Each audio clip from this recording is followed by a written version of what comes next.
Baik, kita mulai. Bismillahirrahmanirrahim.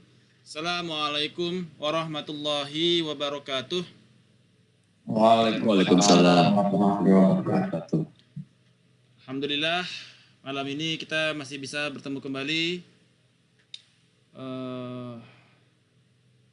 Dan insya Allah pada besok hari kita sudah melaksanakan ibadah puasa. Bagi yang mengikuti Muhammadiyah ya, Muhammadiyah besok kita puasa. Yang NU hari Minggu. Udah keluar hasil isbatnya ya. Kita NU pemerintah mulai Minggu, Muhammadiyah mulai Sabtu. Baik, di kesempatan pada malam ini kita akan membahas mengenai topik yaitu Cash and Liquidity Management. Di topik ini, sebelum saya mulai ke topik ini, saya tadi sudah sudah kirimkan beberapa contoh jurnal terkait dengan capital asset pricing model.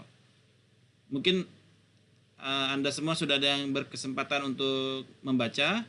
Jadi konsepnya seperti itu ya. Jadi kita melakukan penelitian terhadap minimal ya 5 companies. Ya, tadi saya lihat punya Nena sudah kirim, bagus, tapi cuma 1 company ya. Nah, 5 company itu maksudnya adalah 5 company yang ada di dalam industrinya. Jadi di dalam industri itu tersebut ada 5 company, kita mau pilih company yang mana. Jadi kita untuk decision making kita mau pilih yang mana. Jadi tolong Anda baca jurnal-jurnal yang terkait dengan CAPM yang saya sudah kirimkan kemarin ya, sebagai your reference untuk penulisan. Oke. Malam ini kita masuk ke topik 19 yaitu Cash and Liquidity Management. Cita-cita kita di dalam perkuliahan hari ini adalah Anda memahami mengenai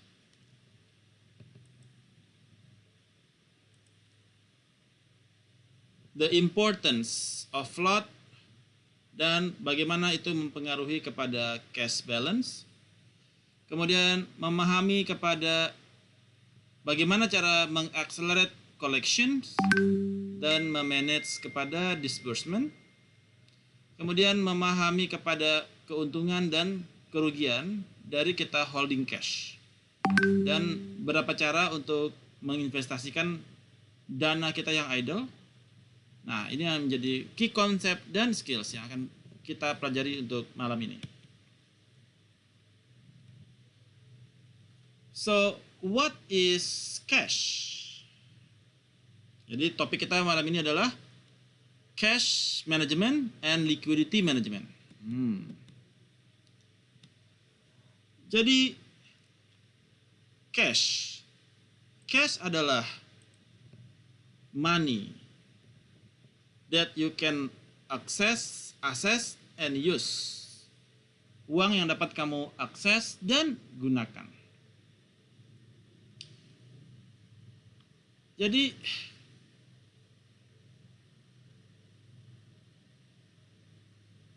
cita-cita kita di dalam chapter ini adalah bagaimana perusahaan bisa memanage cash-nya, cash yang diakses dan digunakan ini.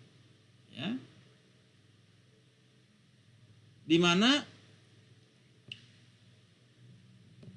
the basic objective di dalam cash management adalah untuk menjaga agar cash kita itu as low as possible. Ya.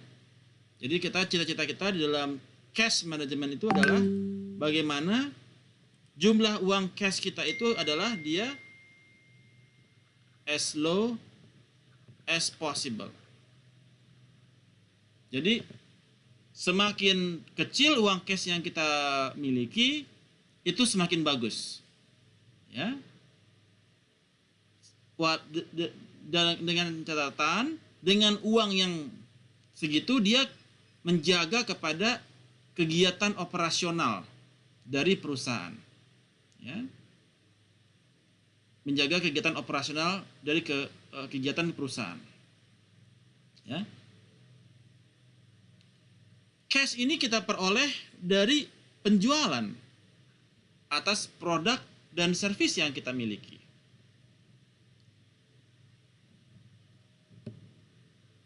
Cash merupakan short term investment. Ya, yang dia sifatnya di bawah dari yang bisa short term investment itu apa? Short term asset itu adalah yang dia di jangka waktu 1 tahun dia bisa cair in 1 year. Di dalamnya ada cash, ada deposito, ya, ada account receivable, ada inventory, itu semua termasuk ke dalam short term asset yang readily converted, yang bisa langsung di-convert kepada cash.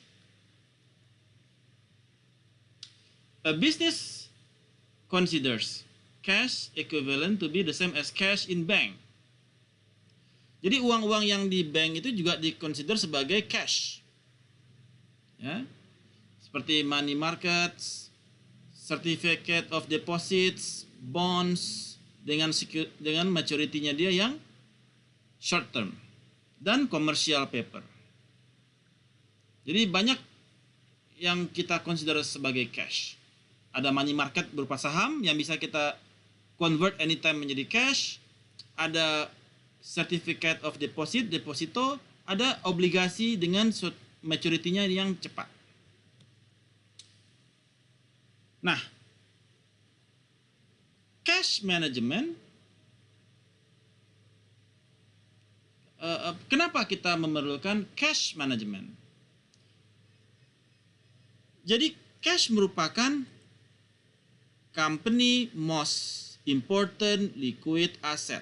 Jadi yang sifatnya cair, ya. Most important liquid asset.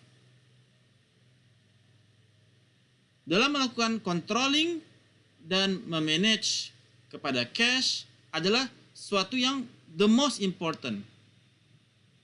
Ya. Sangat penting bahwa cash itu dia dikontrol secara proper. Ya. Untuk meet kepada obligation and operation. Jadi cita-cita kita kalau nanti Anda bekerja, Anda di bagian apa di keuangan? Di cash management. Apa kira-kira pekerjaan Anda? Yaitu managing cash, di mana Anda harus bisa menjaga jumlah petty cash Anda itu bisa keeping perusahaan untuk tetap bisa beroperasi secara efektif. Dan juga tidak banyak uang yang idle. Kenapa? Kalau ada uang yang idle berarti Anda tidak efektif menjaga cash. Namun juga perusahaan dia juga perlu persiapkan juga idle cash di dalam precaution, ya, precaution atau untuk jaga-jaga. Nah, jadi di dalam cash management Anda perlu menjaga agar cash Anda yang idle itu cukup dan kegiatan operasi perusahaan bisa tercover dan dilakukan dan dana Anda memberikan return yang bisa berputar, ya, memberikan return kepada Anda. Kenapa kita yang saya sampaikan tadi? Kadang-kadang perusahaan itu dia perlu menyiapkan idle cash untuk secara short term. Jadi jangan sampai uang itu betul-betul kosong dari petty cash. Jangan. Karena ada beberapa alasan yang mendasari. Pertama adalah dana tersebut diperlukan untuk spekulatif motif, di mana company dia jaga cash untuk mengambil advantage kepada unexpected opportunities. Apa yang dimaksud dengan spekulatif motif? Seperti misalkan tiba-tiba ada barang lagi ada barang lagi diskon besar-besaran 50%, ya, atau diskon 75%. Anda harus punya cash di situ, di mana Anda bisa take advantage untuk beli barang dengan diskon besar ini, ya, karena ini sebuah unexpected opportunities bagi perusahaan. Ya. Dia bisa jaga stoknya lebih banyak dengan harga yang lebih murah. Jadi ada spekulatif motif jika ada orang yang salah pasang harga. Anda harus langsung buy, harganya murah. Ya. Itu disebut dengan spekulatif motif. Yang kedua adalah precautionary motive, di mana Anda menjaga cash sebagai safety margin. Ya, ibaratnya untuk jaga-jaga in case terjadi emergency. Ya. Atau istilahnya untuk untuk jaga-jaga lah ya. Nah, precaution motive. Kalau tadi spekulatif, kalau ada harga yang tiba-tiba harganya yang salah taruh, yang precaution jaga-jaga kalau ada masalah. Contoh, saya dulu di Toyota, kita raw material kita ternyata salah hitung, sehingga produksi kita stop line, terancam stop line. Kemudian saya putuskan untuk air shipment. Jadi mengirim steel coilnya dari Jepang menggunakan air shipment. Kalau pakai kapal butuh waktu 2 bulan. Kirim kontainer ke Jakarta itu butuh waktu 2 bulan dari Jepang. Jadi kita jalankan pakai air shipment. Nah, di sini kita perlu in case harus jika terjadi stop line, kita butuh waktu cepat, maka kita butuh holding cash in case of emergencies. Disebut dengan precautionary motives. Yang ketiga, kenapa kita perlu holding cash? Adalah for transaction motive. Untuk memastikan bahwasanya kegiatan operasional itu berjalan. Di mana transaction motive itu adalah kebutuhan kita untuk pegang cash untuk melakukan pembayaran normal. Dan terkait dengan operation, ya. Atau juga collection, kita juga melakukan collection, menerima uang, dan juga melakukan pembayaran secara normal untuk memastikan bahwasanya ongoing operation berjalan dengan efektif dan efisien. Kemudian yang keempat adalah trade-off. Ini bukan reasons ya. Jadi terjadi trade-off antara opportunity cost dari kita pegang cash. Jadi bukan opportunity cost, ada opportunity loss. Kita mendapatkan opportunity loss, kehilangan opportunity karena kita pegang cash. Karena kalau kita pegang cash, kita bisa invest di mana, bisa invest di situ, bisa taruh certificate of deposit, bisa dapat return dari deposito, bisa taruh di saham. Dana cash kita itu memberikan return. Tetapi kalau kita tidak pakai, kita holding aja cashnya, itu maka ada opportunity loss di sana. Ya, terkait dengan kemungkinannya dana tersebut berputar untuk menghasilkan return kepada kita. So ini yang menjadi reasons for holding cash. Sampai slide ini, apakah ada pertanyaan dari Anda semua? Silakan. Any questions? So far so good? Araso? Araso. Alright. Araso, Pak. Cool. Kemudian di dalam cash management kita harus paham source of cash. Anda harus nonton lagi perkuliahan di chapter 3 sampai 4 ya, terkait dengan cash flow analysis. Saya lihat belum banyak yang mengerjakan, yang belum nonton ya. Ya, kalaupun Anda nggak ngerjain tugas, nggak ngerjain assignment, Anda nonton tuh chapternya ya. Ini untuk cash flow analysis chapter 3 sampai chapter 4. Ya. Jadi di dalam cash flow analysis itu ada yang disebut dengan inflows dan outflows. Jadi kalau inflows itu uang masuk, kalau outflow itu uang keluar.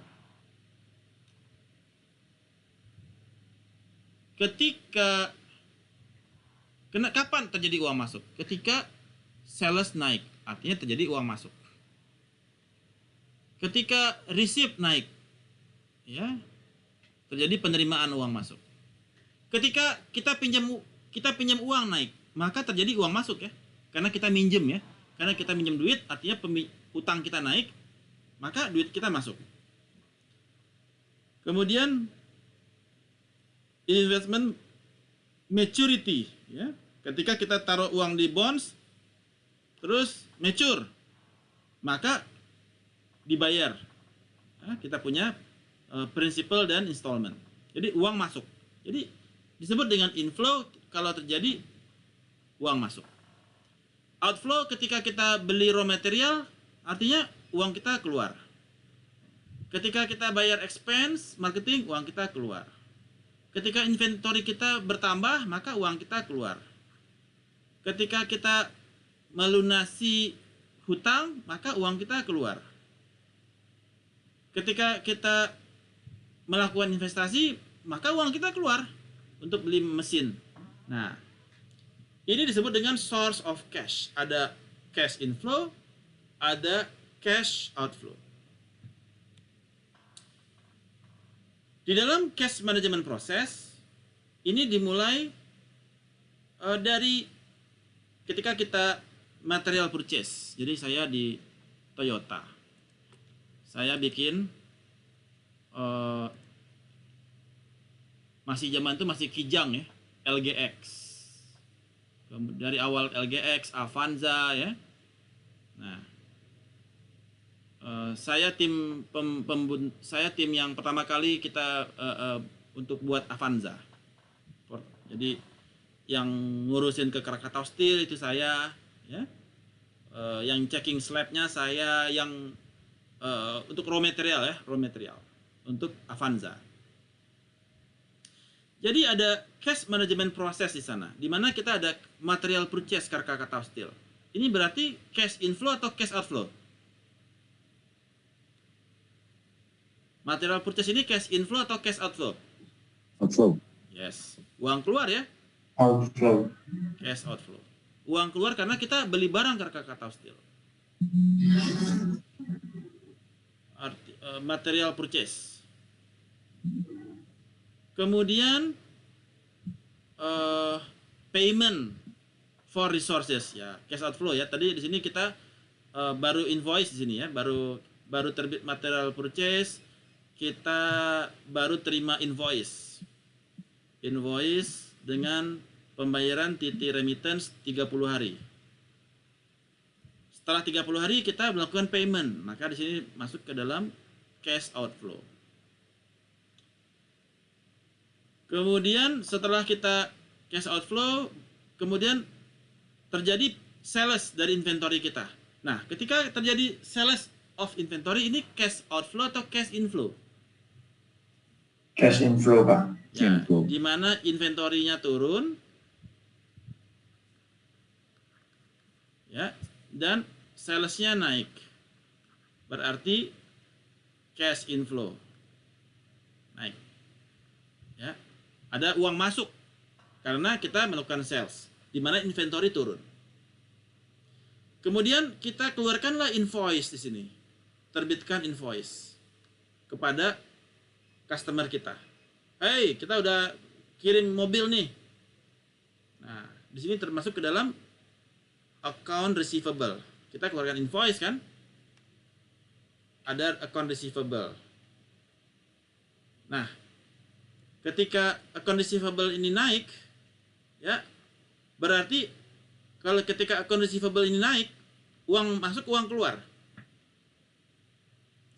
Masuk. Account receivable naik.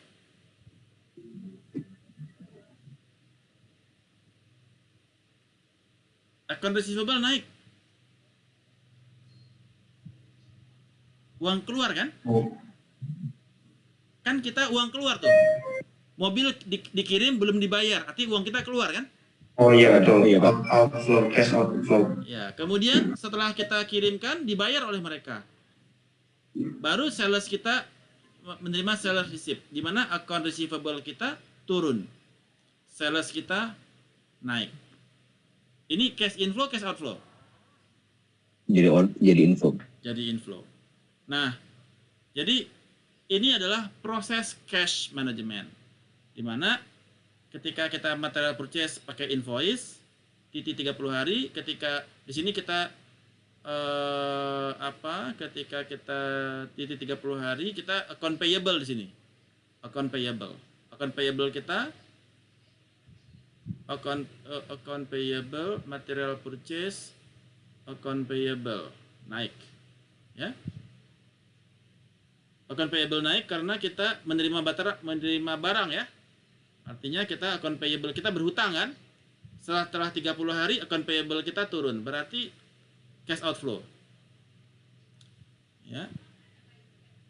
Material purchase ini cash inflow. Account payable naik, cash inflow apa cash outflow? Account payable naik, cash inflow atau cash outflow? Ada yang bisa jawab? Pak. Inflow, betul. Cash inflow, karena kita terima barang kan, tapi belum bayar. Account payable kita naik kan, karena artinya kita punya hutang kan, artinya kita terima cash, yaitu berupa mobil atau berupa steel dari Krakatau Steel. Ketika jadwal 30 hari sampai, kita cash outflow, maka account payable kita turun, tapi uang kita keluar. Ketika kita masuk ke barang itu masuk ke inventory kita naik. Nah, inventory kita naik. Nah, ketika terjadi sales of inventory turun. Ya, tapi salesnya belum, baru account receivable-nya dia naik. Artinya inventory turun, account receivable naik. Ketika customer bayar, dia punya invoice, utangnya dia, account receivable kita turun, dan sales kita pun naik. So, ini disebut dengan cash management process. Any questions untuk cash management process? So far so good? Kapish? Mau tanya satu Pak. Satu Pak. Silakan Sido. Kalau untuk cash inflow ini berarti saat ada penambahan cash ya Pak ya? Atau kalau masih account receivable masih belum disebut cash inflow Pak ya? Atau gimana Pak? Jadi konsepnya follow the money. Kalau di situ kita terima uang atau tidak? Kalau kita terima uang artinya cash inflow. Kalau kita tidak terima, kalau kita uang keluar artinya cash outflow, begitu kan? Nah, Ya. material purchase. Ya.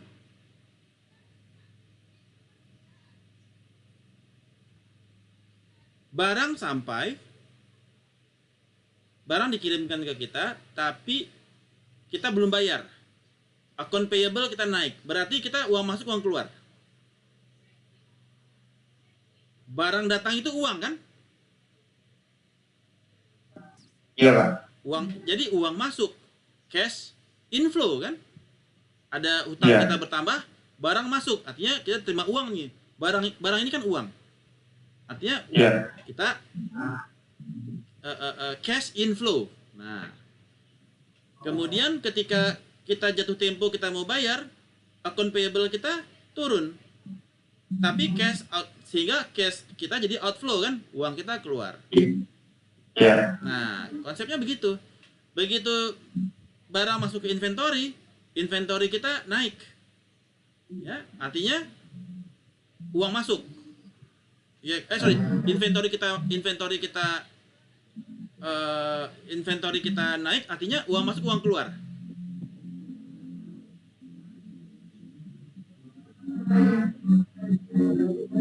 Inventory kita naik, uang masuk, uang keluar. Uang masuk Pak. Uang keluar. Kenapa uang keluar?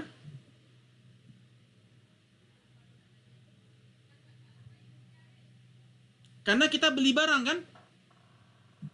Oke. Di sini kan Ya, uang kita betul. keluar nih. Account payable kita turun, inventory kita naik kan? Uang keluar kan? Ya, Kita kan beli untuk barang. bayar inventory. Iya kan? Beli barang, uang kita bayar, ya, Ya, barang ya. masuk kan? Ya, betul, Pak, betul. Kemudian ketika terjadi penjualan, inventory kita turun. Uang masuk, uang keluar.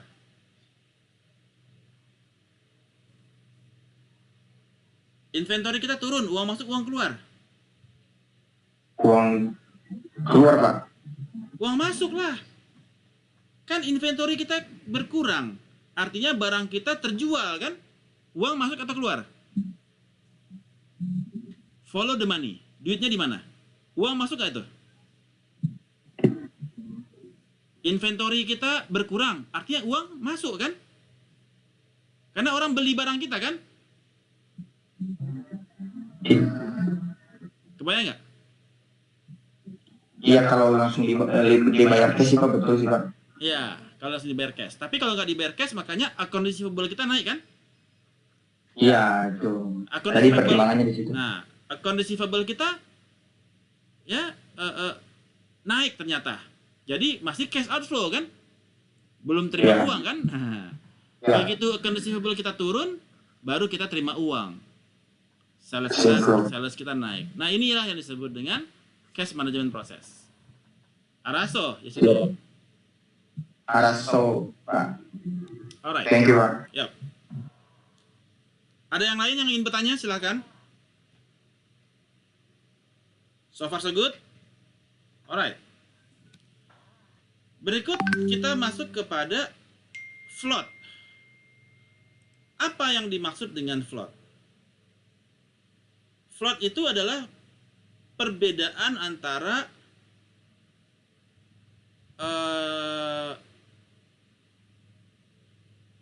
pembukuan, ya, pembukuan dan realisasi. Ya. Jadi ada cash yang di book, ya, buku yang cash yang di buku dan cash yang di bank. Ya. Jadi ada perbedaan antara uang yang diterima di buku sama uang yang diterima di bank. Nah, jadi kalau Anda pahami, uang yang Anda miliki itu tergantung dari uang yang Anda terima di bank atau uang yang Anda catat. Nah, Anda catat sebagai penerimaan di buku Anda. Duitnya kan belum masuk, Anda baru catat sebagai penerimaan. Ada floating di situ. Di buku itu baru pencatatan. Oh, oke, Anda punya tagihan sekian. Itu kan pendapatan Anda di buku kan? Kan dia belum transfer duitnya, belum transfer ke bank. Nah, makanya ada float di sana. Ada float. Jeda antara catatan uang masuk Anda di buku dan uang masuk Anda yang Anda terima di bank. Ada beberapa macam jenis float ini. Ada yang disebut dengan collection float. Ada yang disebut dengan disbursement float.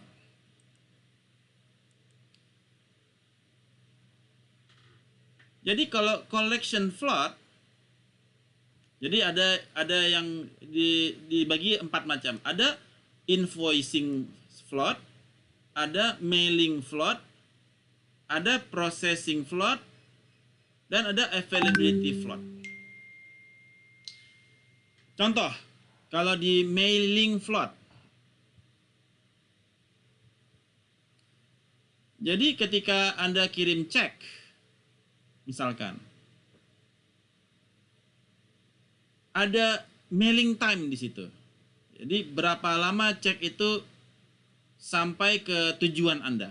Misalkan Anda mau kirim cek nih kepada seseorang di Bandung. Oke, gue kirim cek gue, ntar lu cairkan cek gue ke bank. Ada mailing float antara dia mengirimkan masa dia kirimkan ceknya dia sampai itu cek sampai di Cipanas. Berapa hari itu barang baru sampai. Nah, itu disebut dengan mailing float. Padahal pembukuannya sudah Anda catat sebagai pendapatan, tapi baru bisa cair 2 hari karena nunggu ceknya masuk. Tetapi Anda sudah catat itu di buku sebagai pencatatan Anda sebagai uang masuk, cash inflow, karena ada cek yang masuk ke Anda. Nah, ada collection float di situ. Jadi nggak serta-merta ketika orang bayar duit langsung masuk, ada mailing float. Kemudian ada yang juga disebut dengan processing float. Ini masuknya kepada delay dari proses. Ya. Misalkan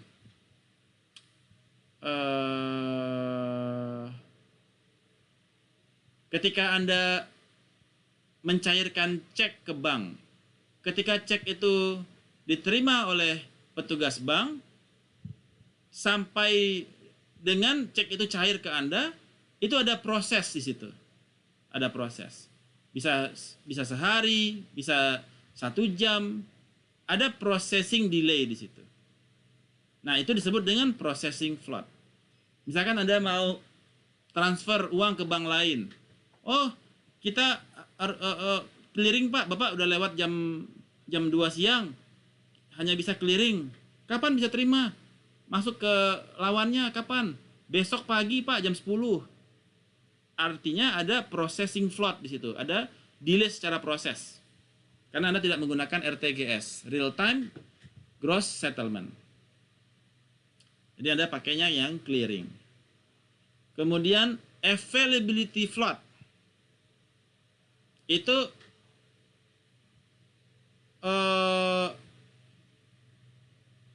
ketika cek diterima di bank, itu butuh waktu untuk memeriksa, untuk memastikan apakah cek itu betul valid atau tidak valid. Nah, itu disebut dengan availability float. Kalau dia valid, maka dia akan proses. Kalau dia tidak valid, dia akan kembalikan ke Anda, Pak, ini ceknya palsu. Kayak gitu. Kemudian invoicing float. Ketika kita mengirim barang dari Jepang ke Indonesia, atau dari Indonesia mau kirim barang ke Jepang, ekspor. Kemudian Anda kan dikirim invoice kepada pelanggan Anda di Jepang. Ada invoice, ada packing list, ada bill of lading, ada certificate of origin, documents. Yang mana itu nanti ditagihkan kepada bank ataupun kepada Anda sebagai importir. Nah, berapa lama waktu yang dibutuhkan untuk menerima invoice tersebut? Ya, itu disebut invoicing float. Jadi Anda baru tahu tagihannya 3 hari kemudian. Padahal tagihannya dari sekarang udah diakui. Begitu invoice diterbitkan, sudah diakui sebagai account receivable oleh pihak sana, pihak lawan Anda. Oh, ada account receivable gua nih 10 miliar. Tapi ada invoicing float karena invoice-nya baru akan sampai di Indonesia dalam waktu 10 hari. Nah, karena dikirim pakai pesawat, segala pos, segala macam, baru 10 hari sampai. Itu disebut dengan invoicing float. Jadi, di dalam collection itu kita mengalami float. Pencatatan yang di bank itu berbeda dengan pencatatan yang di buku. Yang kedua adalah disbursement float. Nah, ketika pencairan itu ada floatnya lagi, delay-nya lagi. Apa itu? Ada payment processing float. Ketika Anda mau bayar, ada proses yang harus ditunggu kan? Ketika Anda saya mau transfer ke bank BCA dari Bank Mandiri, ada processing float payment. Nggak bisa serta-merta dicatat oleh mereka hari ini sebagai account receivable, tapi Actual dianggap oleh mereka Anda sudah melakukan pembayaran hari ini, tapi uangnya dia terima besok karena ada clearing di situ. Nah, ada disbursement float. Tinggal dibalik aja nih. Ketika mail float, disbursement, ketika Anda mau cairkan, Anda catat itu sebagai penerimaan, ternyata dia datang ke Anda baru 3 hari baru nyampe, ada mail float, disbursement. Processing float, ketika Anda melakukan pembayaran butuh waktu, ya processing. Effective float, jadi tinggal dibalik. Ya. Oke, terkait dengan float, selisih antara pencatatan di buku dan pencatatan di bank. Ada pertanyaan? Silakan. Any questions? Jerry, Yes. tanya Pak. Ilham. Berarti kalau untuk disbursement float-nya ini masih dalam proses, tetapi untuk collection float-nya ini sudah dipastikan akan cair gitu ya? Benar enggak? Konsepnya begini. Jadi ketika kita, ya saya berikan contoh.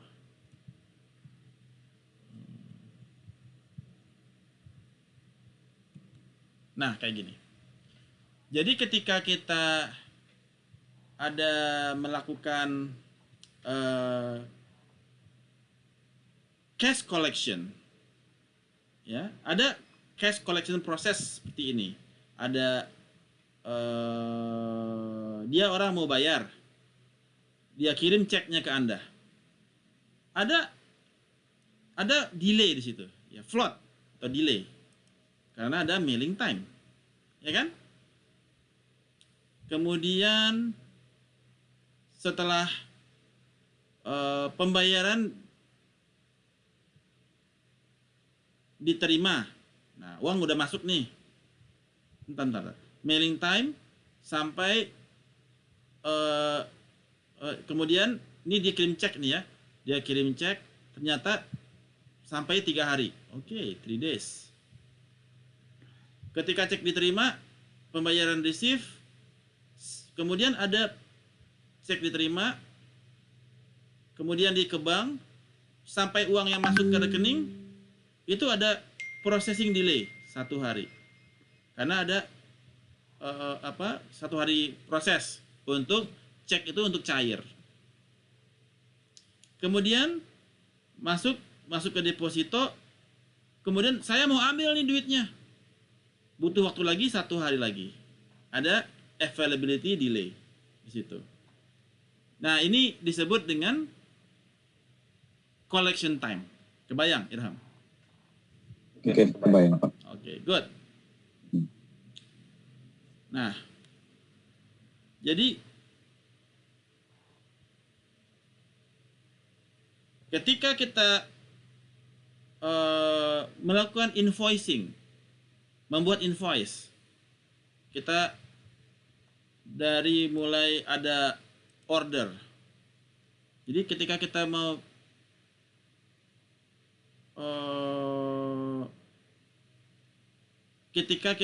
terbitkan invoice, itu harus ada order dulu. Sesudah order, baru ada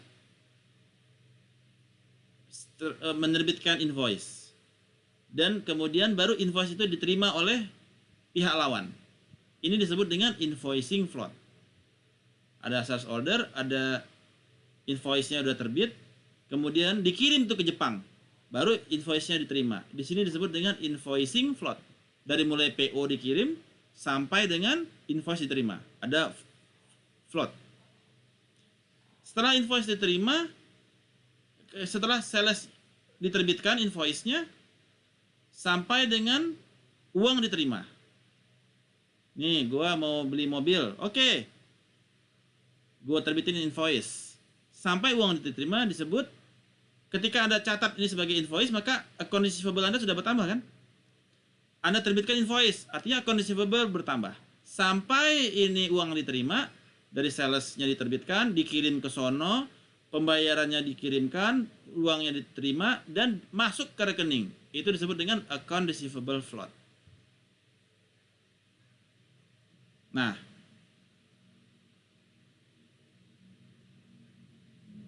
Kemudian dari pembayaran diterima,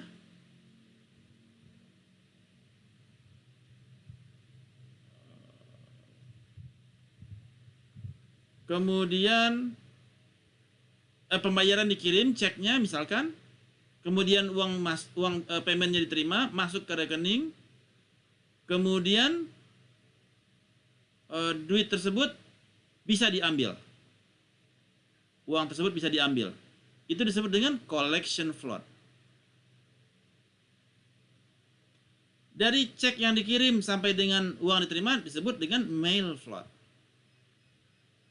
Cek diterima sampai uang masuk ke dalam rekening, processing float. Uang masuk ke rekening sampai bisa ditarik, availability float. Ya, jadi ini konsepnya di dalam collection float. Any questions? Araso? Araso. Oke.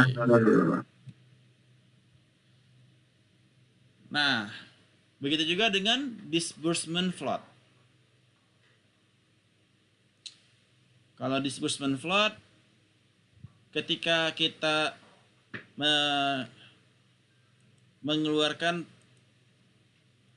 ketika kita menerima purchase order PO, terbitkan invoice, ya. Ketika invoice terbit, ketika Anda kirim PO, Anda kirim PO nih ke musuh Anda nih. Kemudian Anda terima invoice kan dari Jepang kan, Anda mau impor nih. Kemudian dari terima invoice itu, account payable langsung naik kan? Anda punya utang nih, gitu. Anda punya utang nih sebesar 5.000 US dollar ketika Anda terima invoice. Ada account payable, hutang yang harus Anda bayar. Kemudian ketika cek Anda kirimkan ke sana, ya, sampai uangnya bisa diambil oleh pihak Jepang, itu disebut dengan disbursement float. Disburse ini artinya uang keluar, uang disburse, cair, bisa diambil. Ketika Anda kirimkan payment pakai cek, ceknya diterima, kemudian masuk ke depositnya rekeningnya di perusahaan Jepang itu, kemudian duitnya ditarik. Ini disebut dengan disbursement float. Berapa waktu yang dibutuhkan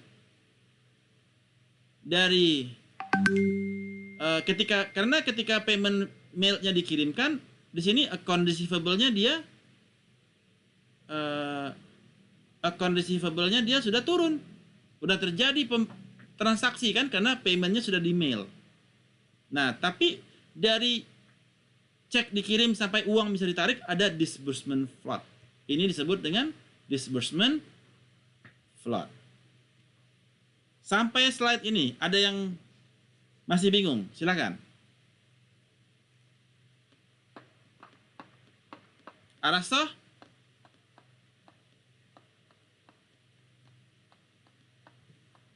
Araso, Pak. Oke, ya Sido. Nah, ini adalah types of float. Jadi sekarang perusahaan Anda membutuhkan 2 hari untuk memproses cek which customer mail yang dikirimkan oleh customer untuk membayarkan kepada purchase mereka. Ya. Jadi si perusahaan Anda jual mobil, ya, terus dia terima cek dari customer, dan perusahaan ini butuh waktu 2 hari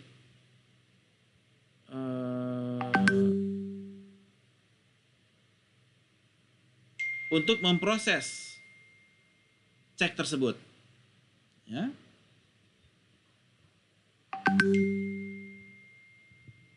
Untuk memproses cek tersebut.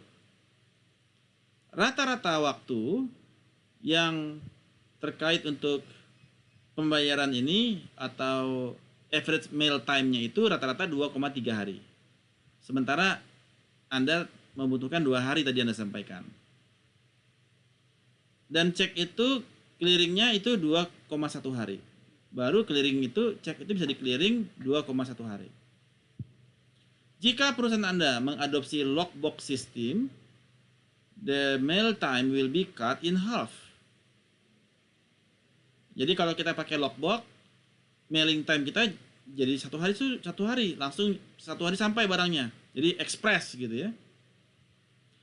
Dan sebagai tambahannya, jika pegawai itu disuruh kembali, check could be processed the same day as they receive.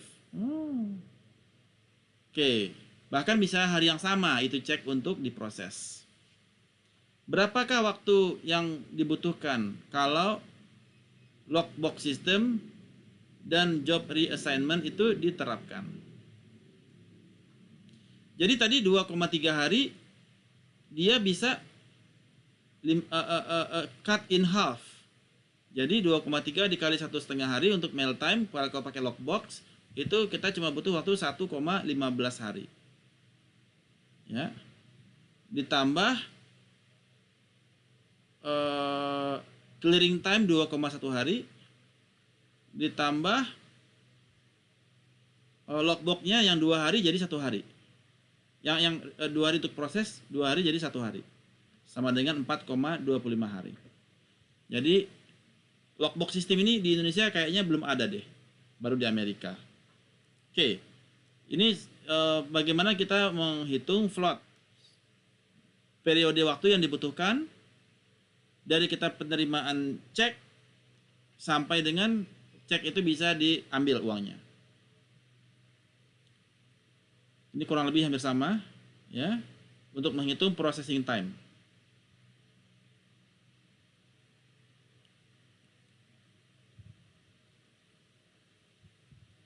Oke.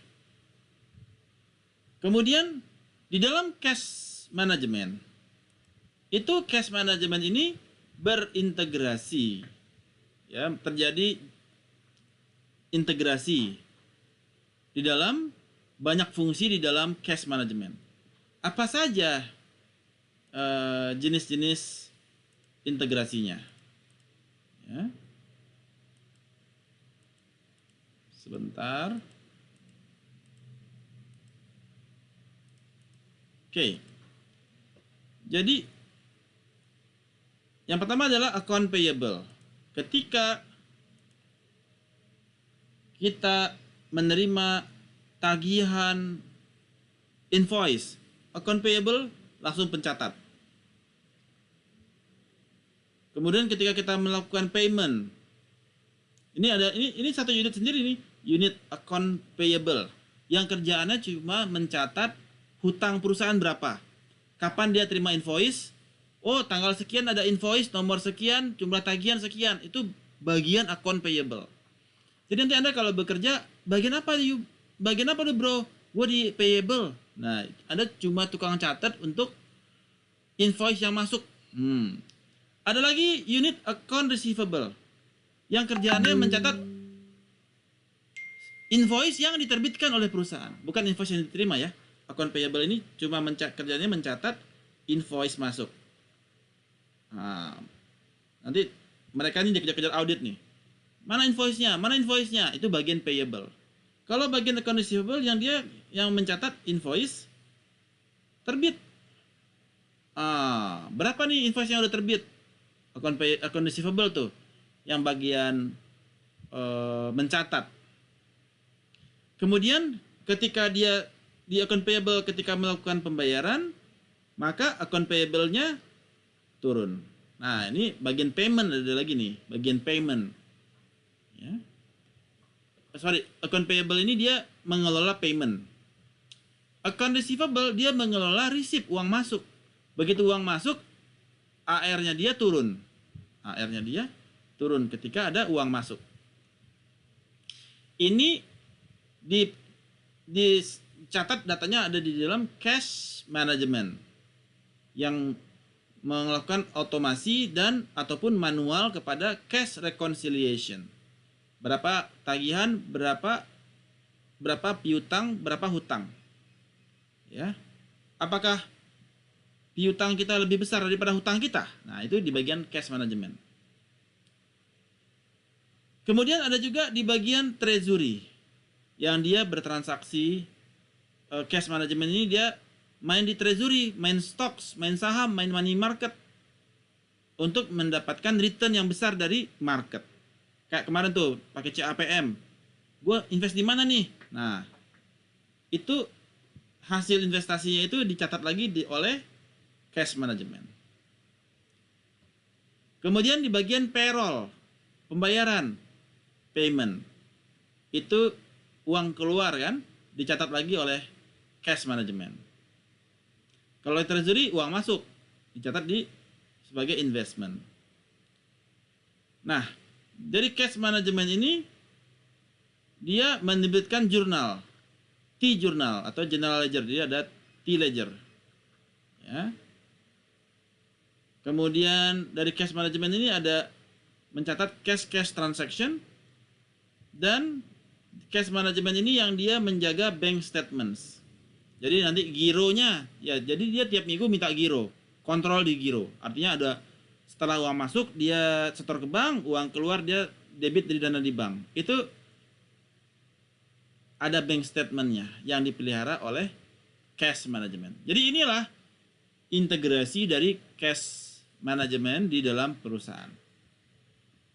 Sampai slide ini, ada yang ingin ditanyakan? So far so good? Kapish? Tentu. Oke. Nah, apa yang menjadi benefit dari cash management? Ketika kita melakukan cash management, berarti kita memiliki enough cash di tangan di waktu yang tepat dalam rangka untuk membiayai kepada operation kita dan memperbaiki dan meningkatkan working capital kita. Jadi kalau Anda memiliki cash management yang baik, Anda tuh nggak kekurangan uang ketika beli barang, nggak kekurangan. Jadi Anda jumlah uangnya cukup ada di dalam waktu yang tepat untuk meyakini kegiatan operasi berjalan dengan baik. Dengan cash management, kemampuan Anda untuk Anda memiliki visibility, kemampuan untuk melihat berapa sih cash yang dibutuhkan dan forecast kepada cash yang diterima. Jadi kira-kira bulan depan tuh uang masuk berapa, uang keluar berapa. Jadi berapa selisihnya dan berapa sisa yang dibutuhkan untuk maintain operations. Nah, itu disebut dengan benefit dari cash management. Dalam cash management, Anda juga bisa menjaga daily cash position dan melakukan proyeksi kepada berapa forecast besok untuk meminimalisasi kepada dana cash yang idle. Jadi kalau barang disimpan berupa duit, dia nggak menghasilkan, ya, tidak menghasilkan apa-apa, seperti itu. Ini benefit dari cash management. Oke. Berikutnya adalah cash disbursement. Ada issues di mana banyak perusahaan mereka slowing down, ya, memperlambat kepada pembayaran. Karena ketika kita memperlambat pembayaran, maka disbursement float-nya makin panjang. Ya. Jadi disbursement float-nya makin panjang. Tapi ini tidak etis, ya, bukan merupakan sesuatu yang ethical. Pertanyaannya, kenapa perusahaan itu dia slowing down payments? Ya, sehingga meningkatkan disbursement float. Apa yang menjadi cita-citanya dengan melakukan hal tersebut?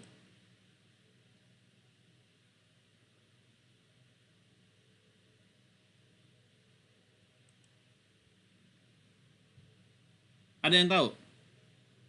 Apa cita-citanya? Memperlambat cash keluar, Pak. memperlambat cash keluar. Ya, jadi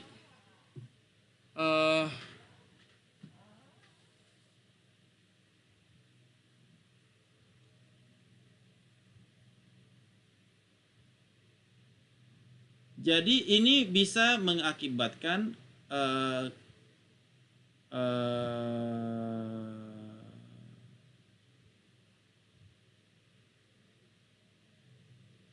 terjadinya financial distress atau terjadinya keterlambatan pembayaran kepada supplier, ya. Tapi dengan memperpanjang, jadi kerugiannya dari sisi supplier, dia terima uang lebih lama gitu ya.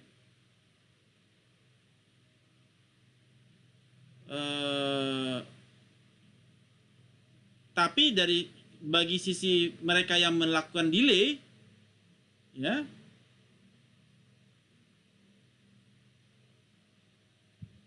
dia bisa, istilahnya dia bisa menghindari membayar tagihannya ketika jatuh tempo. Jadi ketika dia artinya secara cash masih di dia gitu ya. Jadi dia bisa memanfaatkan jeda itu untuk mendapatkan return dari uang tersebut. Misalkan gini, kita punya tagihan 1 miliar. 1 miliar nih tagihan. Terus kita bikin deh agak lama tuh shipment untuk delay, paymentnya kita delay, ya. Nah, karena ada ceknya dikirim, tambah hari, jalan macet, segala macam, akhirnya delay 2 hari misalkan. Dalam 2 hari itu, uang 1 miliar ini kita bisa puter. Nah, itu terjadi. Tapi ini tidak etis. Diconsider tidak etis. Nah, di dalam controlling disbursement,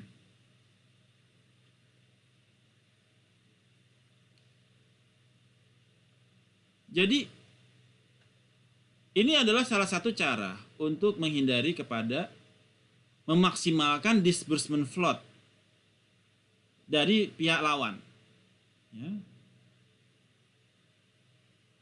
Jadi ketika kita memaksimalkan disbursement float, ini membuat resiko kepada pihak lawan. Tapi menguntungkan dari pihak kita karena dananya kita masih ada dan bisa untuk diputar. Di dalam melakukan kontrol ini ada yang disebut dengan istilah zero balance account. Jadi apa yang disebut dengan zero balance account ini adalah perusahaan dia maintain zero balance, ya. Jadi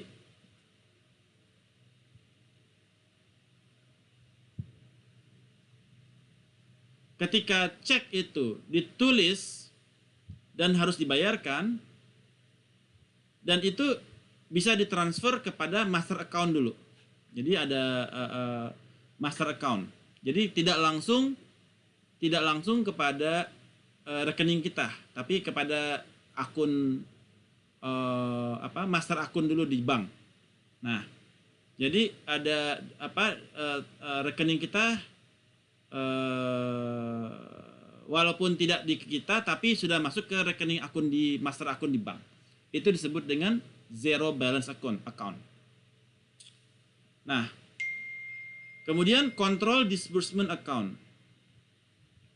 Ini di mana perusahaan mentransfer sejumlah uang untuk mengcover kepada berapa sih yang harus dibayarkan. Jadi ketika perusahaan itu, jadi gini nih, ada dua pihak.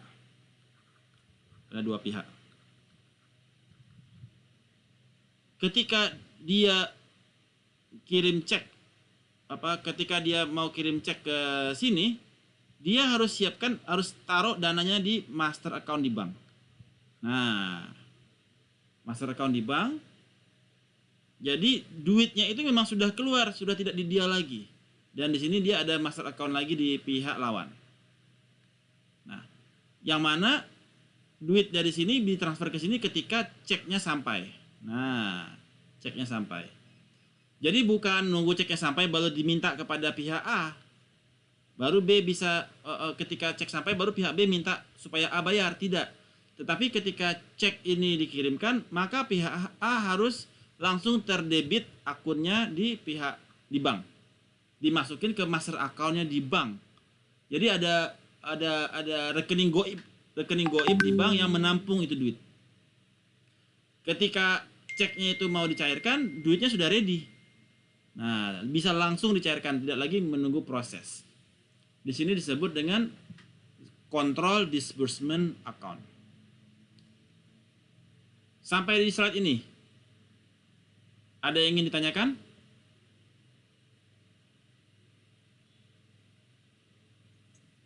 Nah, Giri, Yes. kalau tujuannya disbursement-nya ini untuk mensupervisi transaksi keuangan, kan biasanya kan dia kan ada jeda ya dari sebelum cair ya. Ya. Dan kan ada waktu ya. Kalau kita laksanakan untuk tujuannya untuk supervisi transaksi keuangan, terus rekapitulasi sama audit, itu bisa dimasukkan ke situ nggak tujuannya untuk disbursement? Ya, jadi maksudnya adalah dalam melakukan controlling ini di bank, pertanyaannya apa tadi, Irham? Ya, untuk masa disbursement itu tadi kan yang terkait sama etis atau tidak etisnya ya. Ya. Nah, kalau etisnya itu bisa nggak kalau kita gunakan itu untuk mensupervisi transaksi keuangan? Ya, pasti. Jadi kan dari pihak A ketika dia terima cek, dia kan tidak mungkin langsung transfer ke B kan, karena ceknya belum diterima kan, si B belum mengajukan ke bank. Iya. Makanya ketika ceknya dia rilis ke B, ya, B confirm ke bank. Saya dapat kiriman nih, baru terimanya besok. Itu si bank dia langsung dia potong rekening si A, masuk ke master account-nya dia. Master account si bank. Kemudian sampai menunggu cek itu diajukan ke bank untuk dikreditkan ke master akunnya si bank B. Kan di bank A nih, bank A beda sama bank B kan. Nah, misalkan bank A Mandiri, bank B BCA. Ketika dia kirim cek, si bank B langsung confirm ke BCA, ke Mandiri. Bank B langsung confirm ke bank si orangnya confirm ke bank B confirm ke bank BC, ke bank Mandiri, untuk bank Mandiri langsung taruh rekeningnya si A itu ke master account-nya bank Mandiri sampai ceknya dia diterima oleh bank B sebelum diajukan ke bank. Ini yang disebut dengan kontrol, supaya tidak terjadi one prestasi ya, karena sering terjadi rekeningnya kosong gitu kan, nggak ada duit di rekening. Nah, itu yang disebut berbahaya, gironya kosong gitu. Nah, di sini bank Mandiri dia otomatis kalau rekeningnya kosong, dia sementara ceknya belum dikirim, nah itu kan si Mandiri bisa confirm ke A, ini duit lu kosong nih, itu 2 hari lagi ada disbursement floatnya, dia bakalan cair tuh, minta cair, segera isi. Nah, itu disebut dengan controlling disbursement. Jangan sampai terjadi one prestasi dari sebuah transaksi. Kebayang, Irham? Oke, Pak. Alright, cool. Kemudian investing cash. Jadi banyak cara kita investing kepada cash. Ada yang di money market, asal jangan binomo ya. Adalah money market untuk kita misalkan ke main dolar rupiah, main swap gitu ya, main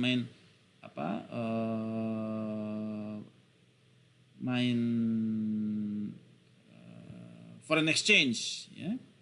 Nah, Ada juga menggunakan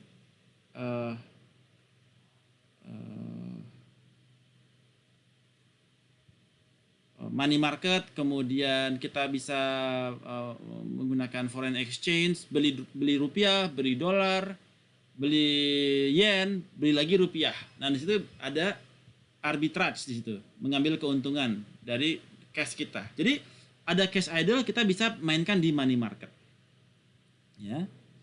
Kemudian apa yang menjadi short term securities? Nah, jadi kalau kita beli bonds misalkan, jadi ada duit cash kita invest di money market, kita invest di bonds, ya.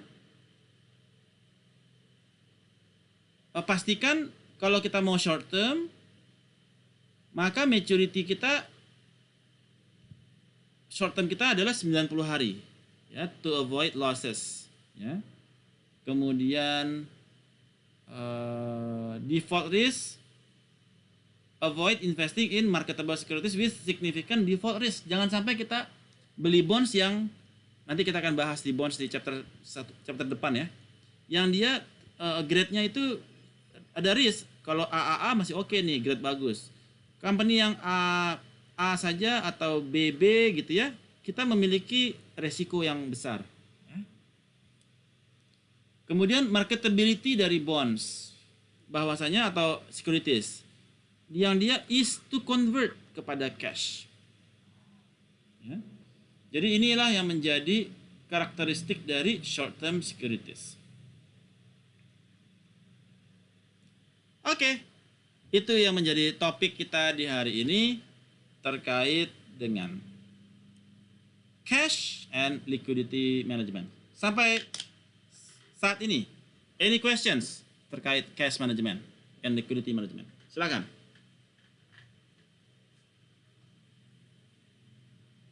Any questions? So far so good? Ya, Pak. Oke.